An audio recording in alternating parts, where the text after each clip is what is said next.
Tout de suite, c'est Guillaume Meurice. Oui, alors moi je vais vous parler de la réforme du Code du travail aujourd'hui, puisque Macron a décidé de s'y coller avec la délicatesse de Rocco Siffredi dans un concours de poésie baroque. Alors c'est difficile d'avoir les détails de cette réforme parce que le ministère du Travail a juste fait fuiter dans la presse les pires trucs pour pouvoir ensuite les enlever et dire mais non, regardez, les médias vous mentent, la réforme est beaucoup plus cool. C'est la même technique en fait qu'utilise Alex au bureau. Hein. Il dit à Charline, j'aurais fini l'écriture du sketch à 16h59. Comme ça Charline, elle gueule, elle fait ah c'est pas bien. Et après, il dit, mais non, tu l'auras à 16h56. Et tout le monde est soulagé. Voilà. Mais bon, la réforme du Code du travail s'annonce violente quand même pour les travailleurs. Alors, pour parler de tout ça, je suis allé ce matin à l'espace Champéret où avait lieu le salon des 10 000 emplois. Et j'ai rencontré plein de gens sympathiques qui font quoi? Des tables rondes, il y aura des flash business meetings. Qu'est-ce que c'est un flash business meeting? On se présente, je suis candidate, j'ai 1 minute 30 pour me présenter. Ah ouais, c'est chaud. Ouais, c'est ça. En 1 minute, il faut arriver à se vendre? 1 minute, c'est super dur. Il faut construire ce qu'on appelle un pitch. Donc vous allez faire des pitchs dans les flash business meetings? On va faire ça. Yes, un pitch et ça mover. Autant dire que si t'as pas un bac plus 8 en anglais, option Young Cadre Dynamite, tu peux ranger tes ambitions dans ton slide. Il y a un langage précis, enfin précis, hein, au salon pour attirer les gens. Il y a aussi des slogans, exemple. C'est tout simple, c'est le futur là où vous serez. Le futur là où on sera. Voilà. Qu'est-ce que ça veut dire ça? Ça va consister à voir le futur au présent. Ça consiste à voir le futur au présent. Voilà, c'est intéressant. C'est intéressant, mais c'est un peu flou, non? Eh ben oui, c'est fait exprès. Ah, bien vu, bien vu, bien vu. C'est typiquement Macron, ça. Alors là, il faut un master en enfumage, avec option David Copperfield dans ses plus grandes évasions pour vous en sortir. Mais rentrons dans le vif du sujet, l'ubérisation, tant chérie par notre président, avec une entreprise qui fait quoi? Alors nous, on recherche des consultants immobiliers indépendants. Donc vous mettez en contact des agents immobiliers indépendants et des gens effectivement qui cherchent un logement? Alors aujourd'hui, on cherche les personnes qui vont mettre en contact les vendeurs d'un logement et les acheteurs d'un logement. Bien. Cherchez les intermédiaires. Et on cherche les intermédiaires. Vous êtes les intermédiaires qui cherchez les intermédiaires. Voilà, c'est ça. Alors là, c'est carrément de l'ubérisation. Hein. Ils recrutent des travailleurs, mais qui resteront quand même indépendants, donc qui payeront eux-mêmes leur charge sociale, hein, c'est malin. Donc ce seront en fait leurs propres patrons, mais avec des patrons. Vous avez compris le truc? En fait, bon, voilà, je vous explique, si tu te fous en grève, t'es obligé de te matraquer la tronche toi-même avec une matraque de CRS.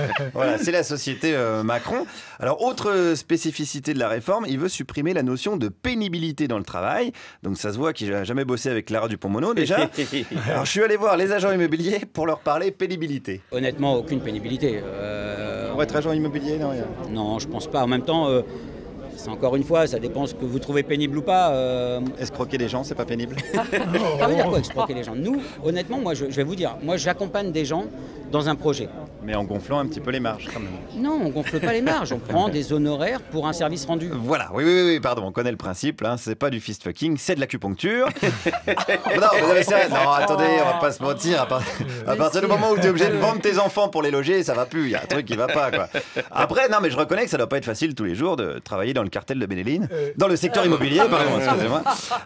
Tiens, je suis allé parler pénibilité avec des militaires, ça aussi c'est intéressant. Qu'est-ce qu'on en pense du côté de la Marine nationale? Il y a effectivement de la pénibilité puisqu'il faut être disponible 24 heures sur 24. Est-ce que passer 3 mois avec des militaires sur un bateau, est-ce que ça, c'est pas pénible pour le coup?